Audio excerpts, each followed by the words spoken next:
টাকার বস্তা উড়ায় মারলে এখান থেকে কেউ সরবে না ভাই। আমরা যুদ্ধের জন্য প্রস্তুত, আমরা যুদ্ধ করার জন্য প্রস্তুত। আমরা আজকে সবাই এক বাক্যে একটা কথাই বলতে চাই, যদি যে কোনো সময় যুদ্ধের ঘোষণা আসে আমরা সবাই এক ভাই। এই তৌহিদি জনতা আপনি দেখেন কোনো কিছু দিয়ে দমায় রাখতে পারবেন না। আপনি এখান থেকে দেখেন টাকার বস্তা উড়ায় মারলে এখান থেকে কেউ সরবে না ভাই। একমাত্র বোম মারলে আপনি এখান থেকে কাউকে সরতে পারবেন না। যদি একবার তৌহিদি জনতা যুদ্ধের ঘোষণা পায় ভাই, বাংলাদেশ সীমান্ত বর্ডার খুলে দেওয়া হয়, যদি মনে করে যে বাংলাদেশ ডক্টর ইউনূস স্যার যে না এই যুবক যুদ্ধের জন্য প্রস্তুত স্যার, আমরা 100 জান যাবে তো ভাই যুদ্ধ যাবে, আমরা যুদ্ধ করবোই ভাই। আমরা চাই না ভাই আর একটা মানুষ মরুক, একটা মা মরুক, একটা ভাই মরুক, একটা বোন মরুক, তারাও আমাদের ভাই, তারাও আমাদের মা, তারাও আমাদের বোন।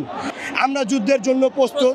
ডক্টর মোহাম্মদ ইউনূস স্যার যদি যুবকদের মধ্যে সিলেক্ট করে ভাই, এই যে আমাদের ভাইরা আছে, আমরা যুদ্ধ করার জন্য প্রস্তুত।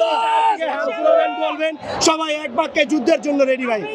আমরা সব সময় ফিলিস্তিনের পক্ষে, জান থাকতো পক্ষে, জান গেল আমরা ফিলিস্তিনের পক্ষে ভাই। এখানে লক্ষ লক্ষ মানুষ জমাট হয়েছে, এটা কোনো নেতার কারণে না, এটা কোনো কিছুর কারণে না, এটা হচ্ছে মুসলমান ভাই মুসলমান ভাইয়ের জন্য একত্রিত হয়েছে। আমরা সবাই দেখতেছি ভাই যে প্রতিনিয়ত ফিলিস্তিনে বোম মারা হচ্ছে, ছোট বাচ্চাগুলা, একটা ভিডিও এরকম ভাবেও আসছে যে ভাই ছোট্ট একটা বাচ্চা গর্ভিত মায়ের পেটে বোম বিস্ফোরণের কারণে বাচ্চাটা ভূমিষ্ঠ হয়ে গেছে। আপনি হয়তো ভিডিওটা দেখছেন ভাই।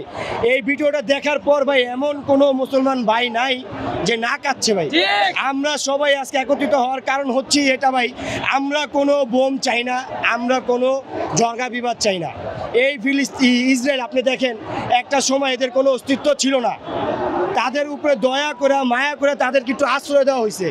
আজকে তারা দেখেন নিজের তো মানে নিয়ন্ত্রণ করতে করতে তারা বিশাল বড় একটা গোষ্ঠী হয়েছে। তো আমরা তো ভাই তাদের উপর ক্ষিপ্ত না, আমরা চাই তারাও শান্তিভাবে থাকুক, আমরাও শান্তিভাবে থাকি, তারাও শান্তিভাবে থাকুক।